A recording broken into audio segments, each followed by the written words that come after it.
எப்படி பத்மா பத்மபதம் பாக்கியசாலி ஆவது? ஓம் சாந்தி. நாம் தெய்வீக குணங்களை தாரணை செய்தோமென்றால்தான் நாம் பத்மா பத்மபதம் பாக்கியசாலி ஆக முடியும். அதற்காக நிறைய வழிகள் இருக்கின்றன. முதலில் நாம் தாகமாக இருக்கும் ஆத்மாக்களுக்கு தண்ணீர் கொடுக்க வேண்டும். அப்படி செய்தோமென்றால் அவர்கள் நம்மை நினைவில் சதா வைத்துக் கொண்டிருப்பார்கள். ஆகையால் இப்பொழுது ஆத்மாக்களுக்கு தாகமாக இருப்பது சாந்தி மற்றும் சுகம். ஆகையால் நாம் பிராமண ஆத்மாக்கள் அவர்களுக்கு சாந்தி மற்றும் சுகத்தின் தண்ணீரை கொடுத்து கொண்டே இருக்க வேண்டும். இதனால் நாம் புண்ணியத்தை சேர்க்கின்றோம். இதன் மூலம் நாம் பத்மா பத்மபதம் பாக்கியசாலி ஆகின்றோம். இரண்டாவது, நாம் எப்பொழுதுமே மகிழ்ச்சியாக இருக்க வேண்டும். நாம் மகிழ்ச்சியாக இருந்தோம் என்றால் நம் முகம் கூட மகிழ்ச்சியின் அனுபவம், அதாவது காட்டி கொடுத்துவிடும். நம் முகம் கூட மகிழ்ச்சியாக இருக்கும்.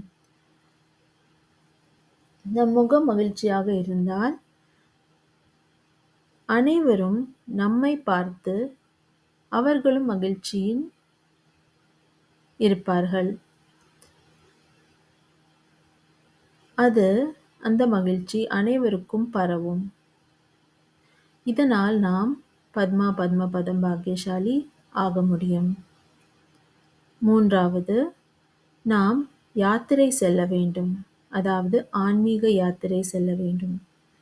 எப்படி உலகியல் யாத்திரை செல்லும் போது, அதாவது காசிக்கு செல்வார்கள் என்றால், அவர்கள் காசிக்கு சென்றுவிட்டு திரும்பும் போது அவர்கள் ஏதோ ஒரு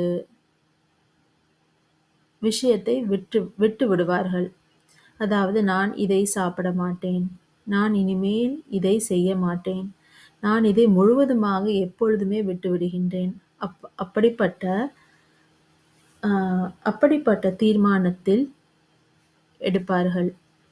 அதே போல நாம் இந்த ஞான கடலுக்கு ஆன்மீக யாத்திரை தினமும் செய்கின்றோம். ஆகையால் ஞான கடலின் யாத்திரை நாம் செல்லும் போது நமது பலவீனங்களை கூட நாம் ஏதாவது ஒன்றை விட்டுவிட வேண்டும்.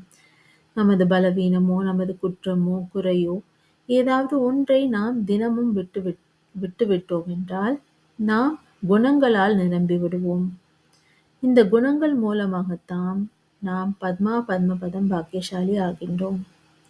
நான்காவது, இப்பொழுது சங்கமயுகத்தில் நாம் பாக்கியசாலியாக இருக்கின்றோம். ஆனால் சத்யுகத்தில் கூட, அதாவது முக்கால்வாசி கல்பத்திலும் கூட நாம் மொத்தமாக பத்மா பத்மபதம் பாக்கியசாலி ஆவதென்றால் என்ன செய்வது?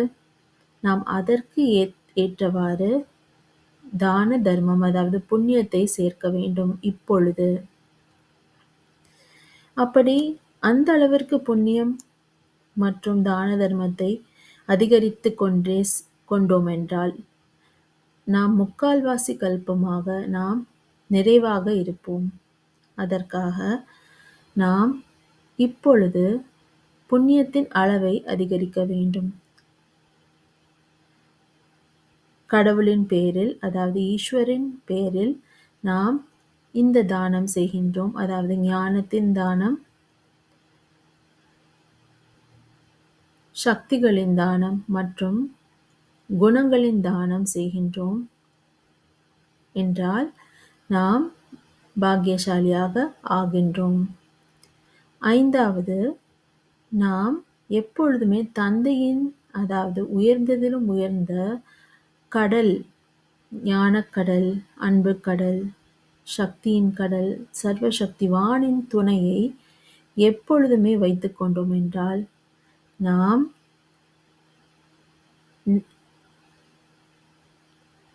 புண்ணியத்தை சேர்க்கின்றோம். அவரது துணையை எப்பொழுதுமே வைத்துக் கொண்டோம் என்றால் அதன் அதிர்வலைகள் வாயுமண்டலத்தில் பரவுகின்றன. இதனால் நாம் பத்மா பத்மபதம் பாக்கியசாலியாக ஆகின்றோம். ஓம் சாந்தி.